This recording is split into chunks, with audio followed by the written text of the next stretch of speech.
Ah là, ça va comme ça? Ouais, c'est ça. Donc là, je m'attarde sur la partie grippée, limite je peux attaquer comme ça ou pas? Salut, moi c'est Clément, designer chez Fuganza, et je vais vous parler du tapis 580.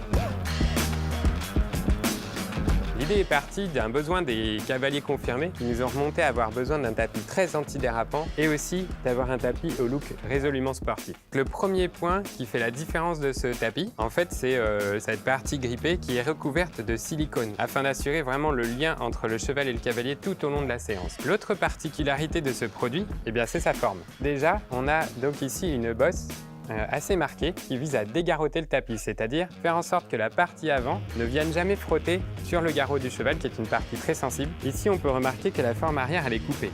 La légitimité de cette forme-là, elle vient du fait qu'en fait la matelassure de la selle vient reposer ici, le quartier de la selle vient reposer ici, mais la partie arrière du tapis n'est pas nécessaire dans l'usage. Du coup, en fait, on l'a coupé tout simplement, ça allège le produit et ça lui donne un look plus sportif.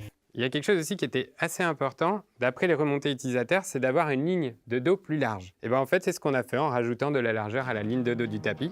À l'intérieur de ce tapis, on a choisi de mettre un composant qu'on appelle chez nous nid d'abeille. Cette matière, elle a le gros avantage d'absorber la transpiration du cheval, mais c'est pas tout. On a pensé au passage de sangle, défini selon la largeur des sangles standards, et en fait, on les a renforcés ces passages de sangle avec un empiècement qui vient se superposer à la matière principale du tapis. On a aussi souhaité arrêter les liserés de finition ici, afin qu'ils ne passent pas dessous et assurer que le tapis dure très longtemps. Enfin, petite particularité, elle se trouve de l'autre côté du tapis. Ce passage de sangle, en fait, il est doté d'une bande auto-agrippante ici. Et en fait, ce passage de sangle qui s'ouvre permet de placer la selle, placer sa sangle, le fermer et attaquer sa séance d'équitation plus vite. En termes d'entretien, on vous conseille de brosser votre tapis assez régulièrement après les séances, et notamment dans sa partie intérieure, afin de vous assurer que les poils de votre cheval n'entravent pas les capacités d'absorption du composant nid d'abeille. Et enfin, en enlevant régulièrement les poils, vous vous assurez de garder votre machine à laver plus longtemps. Bravo.